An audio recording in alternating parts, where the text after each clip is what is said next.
अहो रूपमहो धैर्य महोत्सवो द्युती अहो राक्षराजस्य सर्व लक्षण युक्तता।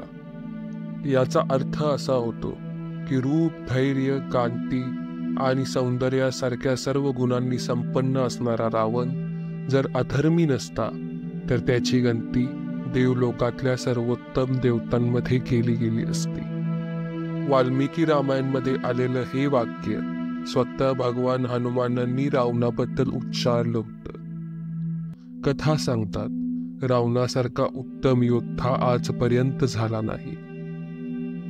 आपण या व्हिडिओमध्ये रावणाशी जोडलेले 8 असे तथ्य जाणून घेणार आहोत जे तुम्हाला माहीतही नाहीत। त्यामुळे व्हिडिओ शेवटपर्यंत पाहायला विसरू नका आणि जर चॅनलवर नवीन असाल तर चॅनलला सबस्क्राईब केल्याशिवाय जाऊ नका। नंबर 1, तुम्हाला माहित आहे का रावणाची एक मुलगीही होती। दक्षिण भारताच्या रामायणात एक कथा सांगितली जाते। ज्यावेळी राम सेतूचा निर्माण होत होता त्यावेळी एक मत्स्य कन्या पुलाचे दगड चोरून खोल समुद्रात नेत होती। हनुमानानं ज्यावेळी हे समजलं त्यावेळी त्यांनी त्याचा पाठलाग केला। तेव्हा त्यांना समजलं की ती दशाननची पुत्री सुवर्ण मत्स्या होती। चंद्रासारखी सुंदर कांती, डोळ्यात उतरलेला गहिरा सागर, काळे भोर आणि लांब केस असं तिचं चरित्र होतं। तिच्या धैर्याची आणि वीरतेची ओळख तिने हनुमानांबरोबर युद्ध करून दिली। परंतु हनुमानांनी तिला तिच्या बापाने केलेल्या काळ्या कामाची जाणीव करून दिली आणि तिचं हृदय परिवर्तन झालं। तिने पुलाचा मार्ग मोकळा केला। असं म्हणतात की ती इतकी रूपवान होती की देवतांचा राजा इंद्र सुद्धा तिच्या रूपावर मोहित होऊन सारा स्वर्ग समुद्रात बसवू इच्छित होता। श्रीलंका, म्यानमार सारख्या देशात आजही सागराची देवी म्हणून तिची पूजा केली जाते। नंबर 2, दंतकथा असं सांगतात की रावणाचा राजमहाल पूर्णपणे सोन्याचा बनलेला होता। हिरे, मोती, अनेक अशी रत्न जी कदाचित देवलोकातही नसतील ती या राजवाड्याच्या नुसत्या जमिनीवर लावली गेली होती। रावण फक्त एक कुशल योद्धा नाही तर प्रगत विचारांचा राजाही होता। त्याच्याकडे उच्च तंत्री, अस्त्र, शस्त्र आणि आकाशी उडणारे रथ होते।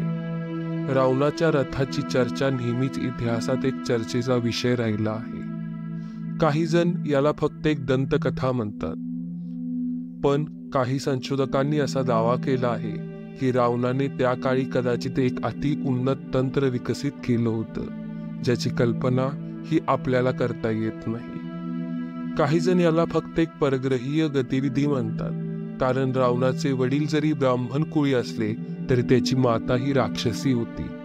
रावणाला नेहमी यक्ष स्वरूपा म्हणून पूजलं जातं, म्हणजेच अशी व्यक्ती जी या ग्रहावरची नाही।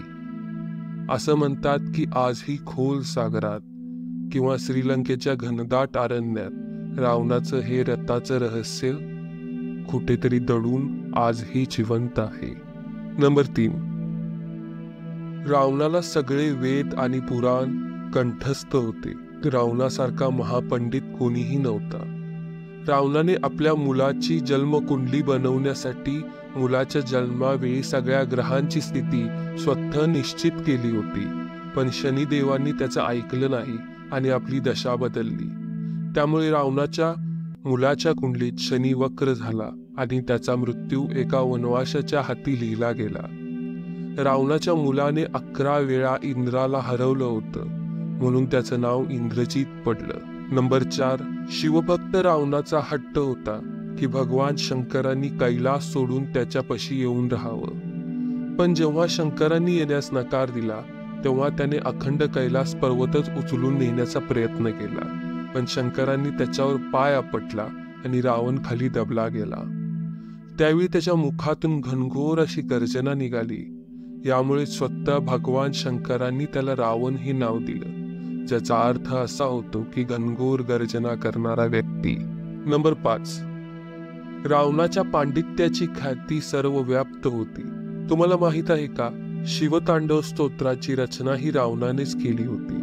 पण इतकेच नाही, शास्त्रीय संगीतातल्या मल्हार रागाची रचनाही रावणानेच केली होती. आज आपण माता सरस्वतीच्या हातात जी रुद्रवीणा पाहतो त्याची बांधणी ही या दशानननेच केली होती. असं म्हणतात की प्रभू श्रीरामांचा बाण लागून जेव्हा रावण खाली पडला तेव्हा तो वेदांच्या मंत्रांचा उच्चारण करत होता.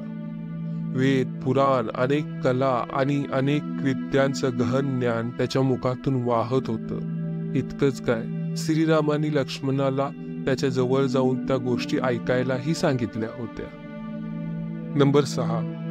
श्रीरामांची वानर सेना जेव्हा रामेश्वरमला पोचली तेव्हा त्यांच्या समोर होता अथांग पसरलेला सागर आणि दूर दिसणारी लंका नगरी. श्रीरामांनी आपल्या विजयासाठी रुद्रयाग म्हणजेच यज्ञ करायचं ठरवलं. पण यासाठी त्यांना अशा व्यक्तीची गरज होती जो वेदांचा ज्ञाता असेल आणि दूर दूर पर्यंत रावणा व्यतिरिक्त दुसरा कोणीही व्यक्ती इतका महापंडित नव्हता. श्रीरामांनी रावणालाच आवाहन केलं आणि असं म्हणतात की तो आलाही. आपल्या वडिलांकडून मिळालेल्या ब्राह्मण धर्माचे पालन करणे हे त्याचे कर्तव्य होते आणि त्याने ते केले.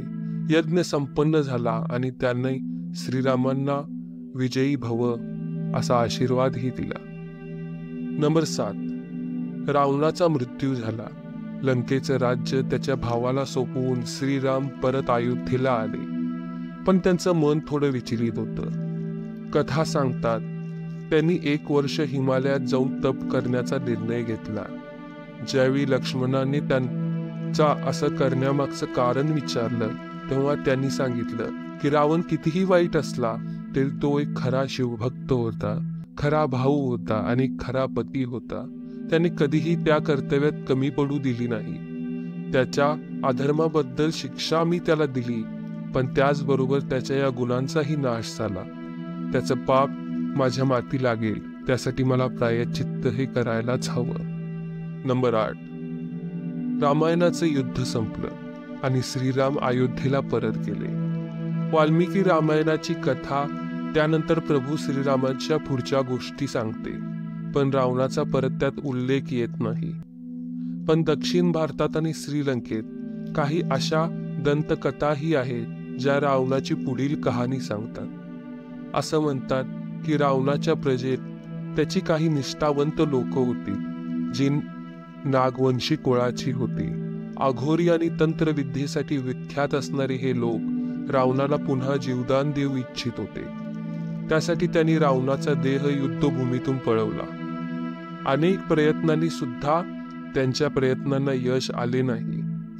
म्हणून त्यांनी रावणाच्या मृतदेहावर वज्रलेप लावून त्याला एका दगडाच्या थडग्यात बंद केले. ग्रहांच्या तारामंडलांच्या एका विशिष्ट स्थितीत आल्यानंतर रावणाला परत जिवंत करता येईल अशी त्यांची धारणा होती.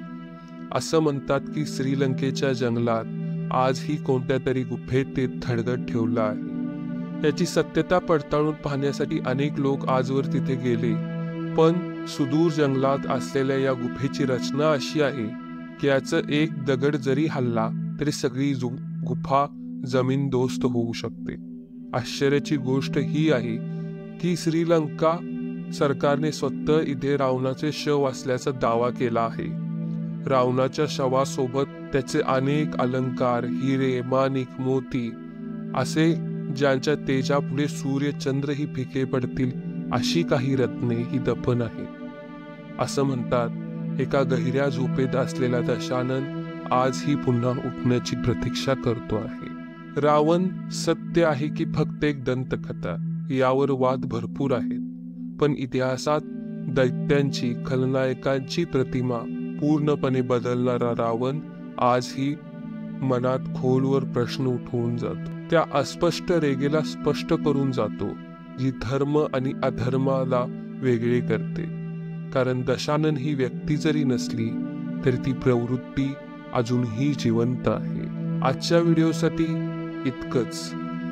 पुन्हा भेटू काही अशाच नवीन रोचक आणि रहस्यमय व्हिडिओंबरोबर. तोपर्यंत चॅनलला सबस्क्राईब आणि व्हिडिओला लाईक करायला विसरू नका. धन्यवाद.